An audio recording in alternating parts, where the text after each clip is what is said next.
There is a small city on the Mississippi River in northeast Missouri that has spent 150 years selling one of the most carefully edited versions of its own history in America. Every year, hundreds of thousands of tourists arrive in Hannibal, Missouri to walk the streets where Samuel Clemens grew up, visit the whitewashed fence and the boyhood home, and the cave and the statue of Tom and Huck on the hill above the river. They buy the books, they take the photographs, they leave with a picture of a sun-drenched, idyllic small town on the river, where America's greatest writer had an innocent, adventurous childhood that he eventually turned into immortal literature. What they do not always leave with is the complete picture, because the Hannibal that Samuel Clemens actually grew up in was a slave market town where 1 in 4 people was enslaved, where his own family owned and sold human beings, where he watched a man kill an enslaved worker at age 10 and face no punishment, and where the characters he immortalized in fiction had real lives that were nothing like their fictional counterparts. These are 37 facts about Hannibal, Missouri, that the tourism industry has not always been eager to tell you. Every one of them is real. Fact 1. When Samuel Clemens lived in Hannibal, 1 in 4 people in the town was enslaved. In 1850, approximately 25% of Hannibal's population was black, almost all of them enslaved. At any given time, up to a dozen slave traders operated in the town. Slaves were bought, sold, and shipped south from Hannibal to the Cotton Belt throughout Clemens' entire childhood. The town that Twain mythology presents as an idyllic American childhood was factually a functioning slave market. Fact 2. Mark Twain's family owned slaves. His father, John Marshall Clemens, was a lawyer, judge, and slaveholder. When John and his wife first married, they owned 6 enslaved people. As the family's finances declined, they sold the enslaved people to cover debts. When they moved to Hannibal in the 1830s, they brought 1 enslaved person with them. Twain grew up in a household where enslaved labor was considered normal property. Fact 3.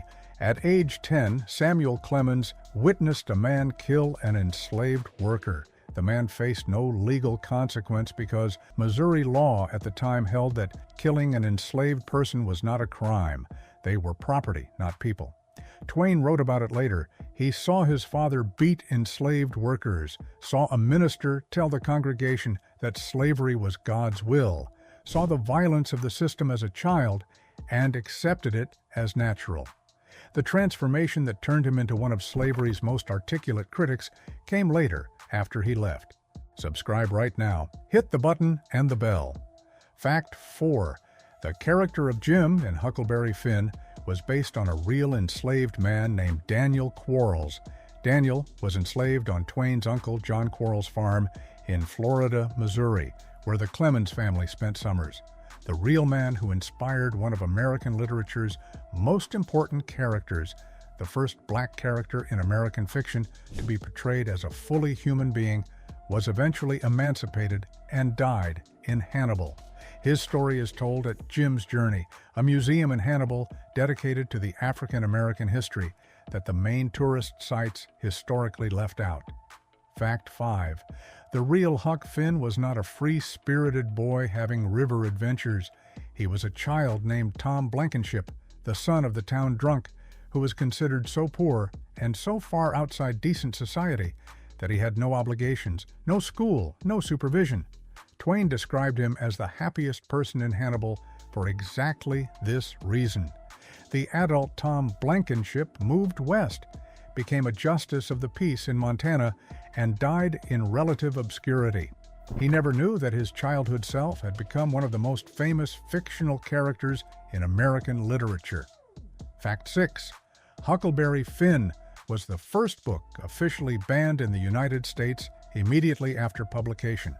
The Concord, Massachusetts Public Library banned it in 1885 within weeks of its release, calling it trash and suitable only for the slums. They objected to the slang and the low-class characters. The irony is that the later banning of the book, for its portrayal of race and its use of period-accurate racist language in service of an explicitly anti-racist narrative, would not have been the objection of the people who banned it first. Fact 7.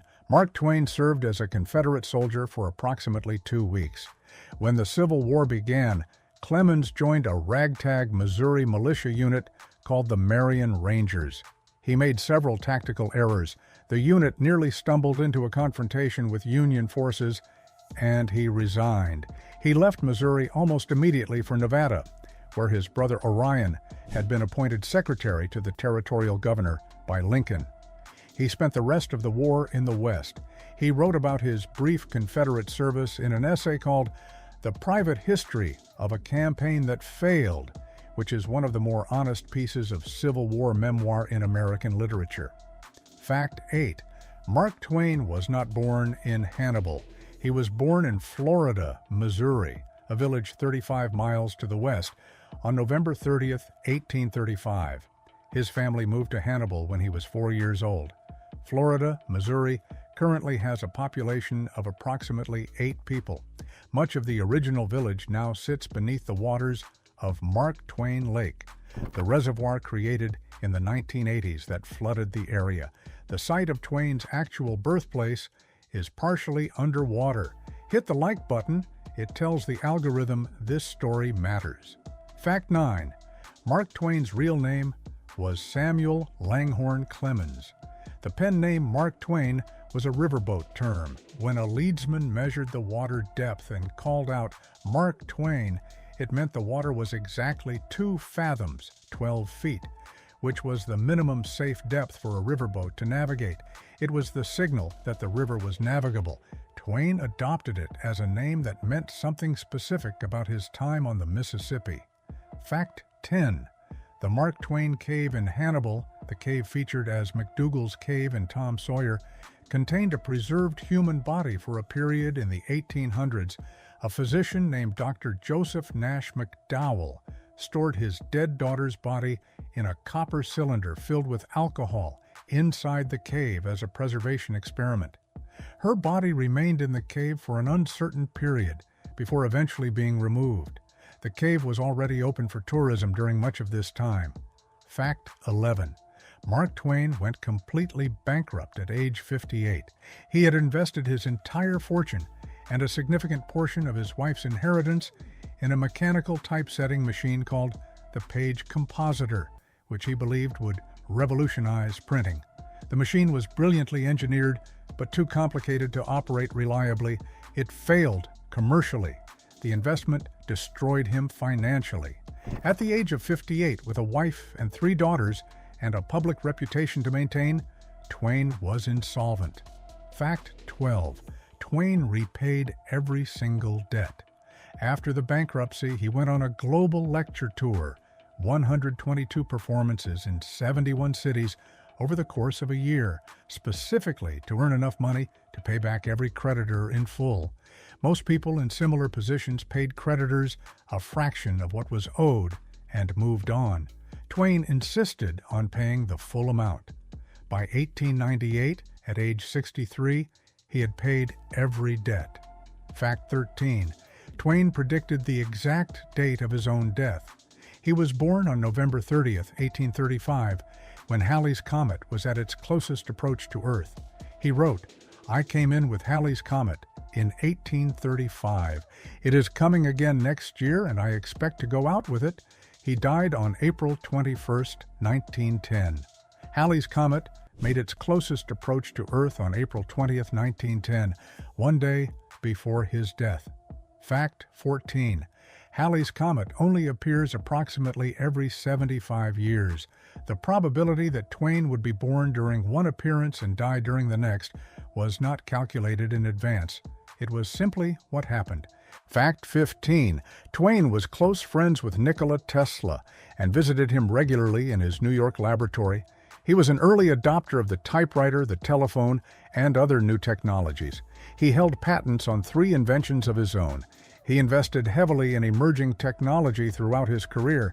The typesetting machine was one of many bets on new technology, most of which did not pay off as spectacularly as the typewriter adoption did. Fact 16. Twain convinced Ulysses S. Grant to write his memoirs. Grant was dying of throat cancer and nearly bankrupt when Twain approached him with a publishing deal. Grant finished the manuscript 4 days before he died in 1885. The personal memoirs of Ulysses S. Grant became a bestseller, earned approximately $450,000 for Grant's family, the equivalent of several $1,000,000 today, and saved them from poverty.